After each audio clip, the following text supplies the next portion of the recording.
이순신대교 건설. 저는 이순신대교 건설 사업 책임감리원으로 대교 건설에 참여하였었습니다. 이순신대교 준공 10년을 맞이하여 건설 기간 중 경험하였던 사항들을 건설인 여러분들과 또 교량에 관심 있는 분들과 같이 공유하고자 이순신대교 건설에 관한 이야기를 하려 합니다. 현수교는 구조적으로 차량이 다니는 상판, 주 케이블을 받쳐주는 주탑과 케이블을 양단에서 고정시키는 앙카레이지로 구성되어 있습니다.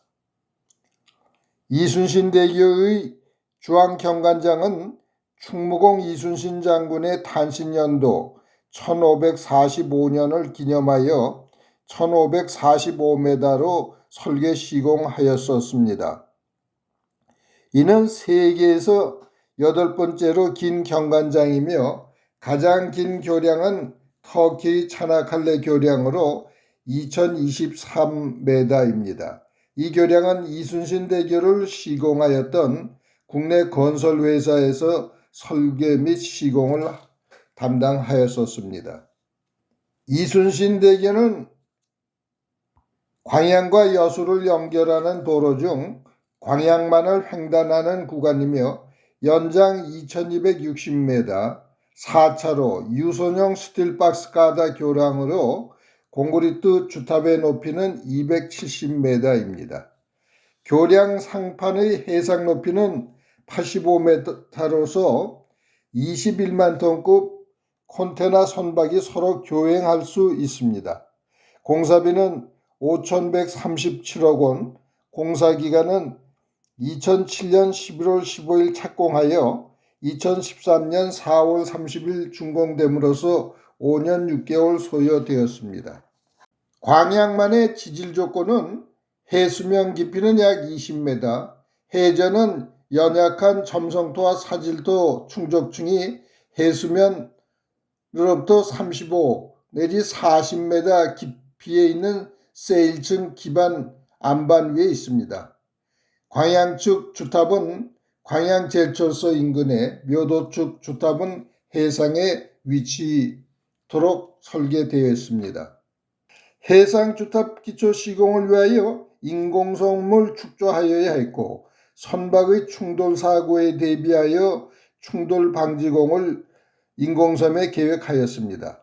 충돌 방지공은 21만 톤급 컨테너 선박 충돌을 가정한 시뮬레이션 결과 암벽에 작용되는 힘이 4,600톤, 암벽에서 침입되는 거리가 약 14m 발생되며 주탑 기초에 가해질 수 있는 수평력은 약 2,000톤이 발생될 수 있다는 가정하에 암벽을 설계 축조하였습니다.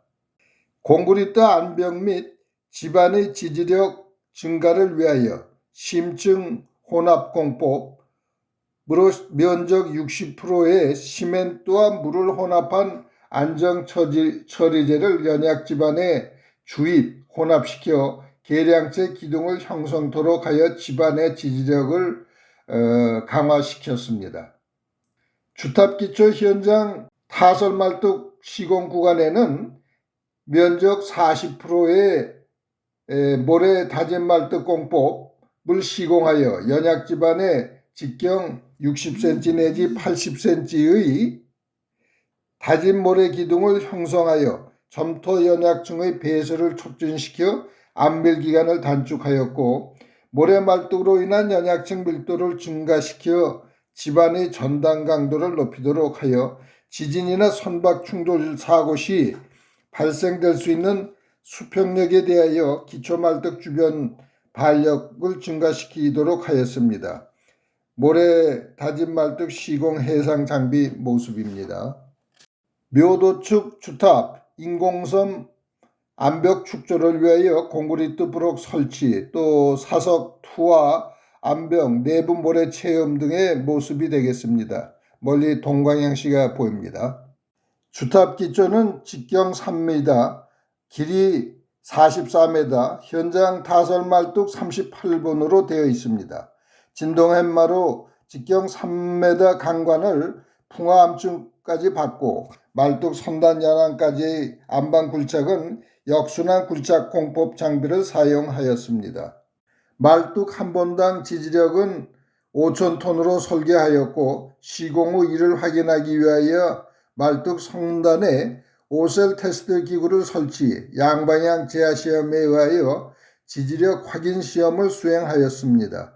시험 기준은 말뚝의 치마가 25mm 이하, 지지력은 5,000톤 이상 확인으로 시험을 종료하였습니다. 시험 말뚝이 완성 구조물의 일부이므로 파괴에 이르기까지 시험은 수행하지 않았습니다. 주탑의 확대 기초 콘크리트 양은 1기당 16,800 큐빅미터가 되는 메스 콘크리트로서 기초 높이 8m를 4단으로 분할 콘크리트 타설하였습니다. 이래 타설량이 약 4,000 큐빅미터이며 넓은 면적에 분포하고 있어 타설 시 발생될 수 있는 시공 조인트를 방지하기 위하여 해상 배차 프렌트 2기, 펌프카 2대를 사용 타설 시간을 최소화하도록 하였습니다. 배차 프렌트 2대가 레미콘 4,000유배를 생산하는데 약 48시간 이상이 소요되므로 야간에도 콘크리트 타설 작업은 수행되어야 합니다. 완성된 주탑 기초와 주탑 시공 착수 모습이 되겠습니다.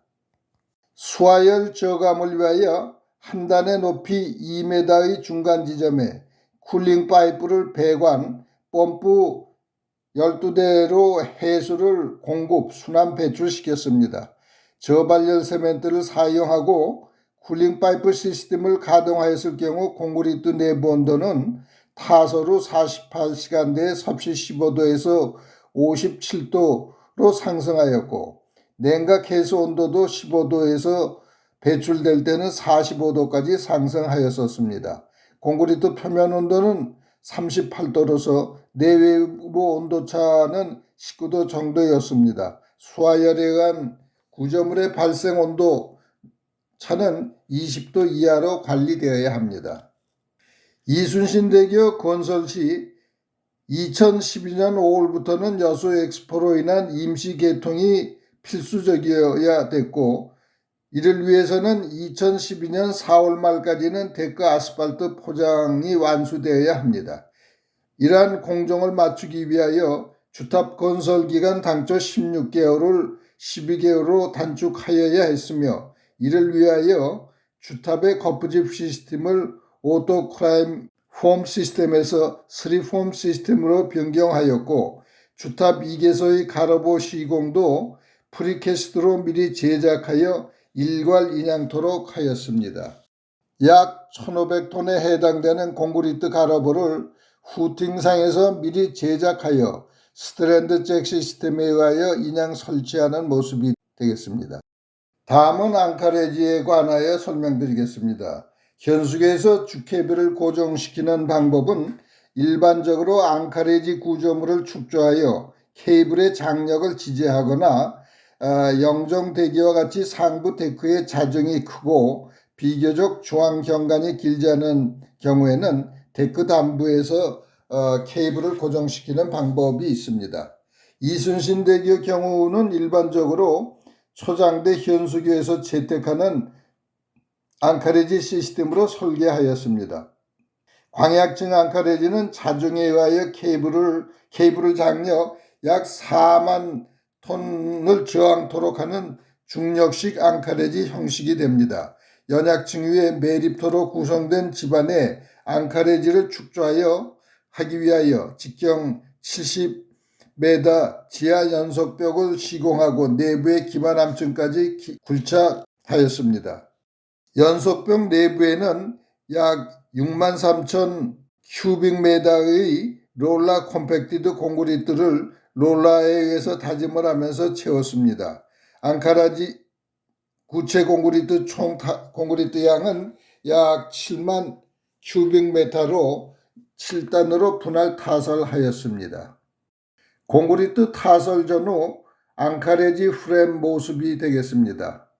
묘도축 앙카레지는 집안조사 결과 기반암의 암질이 양호하고 파세대와 연약층이 없는 안반 지역이므로 지중 정착식 앙카레지로 설계하였습니다. 즉 약 30m 수직경을 만들고 약 70m의 수평 갱도를 만든 후 앙카 챔바를 만들었습니다.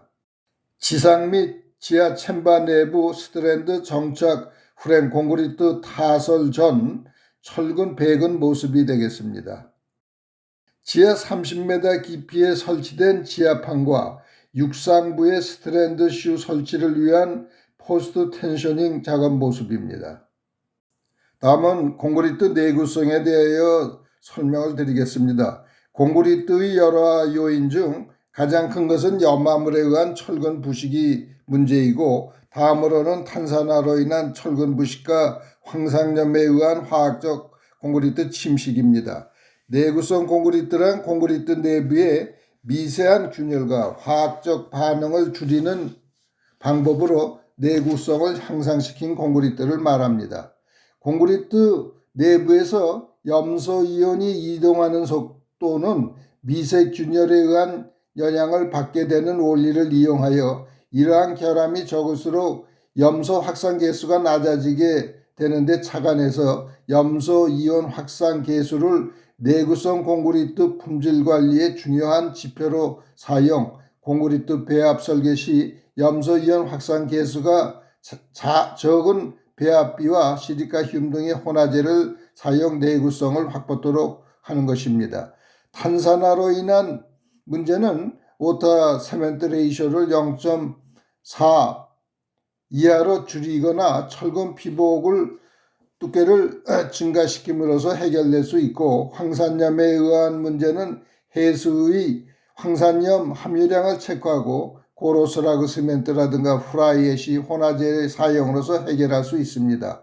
동결 중에 알카리드 골재 반응으로 인한 문제는 품질 관리로 방지할 수 있습니다. 이순신 대교 경우 기초 후팅 등 메스 콘크리트에는 저발열 시멘트를 사용, 쿨링 파이프 시스템, 고성능 감수제를 사용하였고 추탄 말뚝 암벽 등에는 고로스라그 시멘트를 사용하였습니다. 해양 콘크리트나 해안지대 콘크리트는 구조물의 염에 의한 철근이 부식이 개시됩니다. 철근이 부식이 되면은 그 부피가 한 10배로 늘어요. 철근의 녹슨 그 부피가 넓기 때문에 균열 발생이 점점 더 커지게 되고 결국 콘크리트 피복이 떨어져 나가는 현상이 발생됩니다. 이러한 것이 콘크리트의 열화되는 그 진행 모델이 되겠습니다.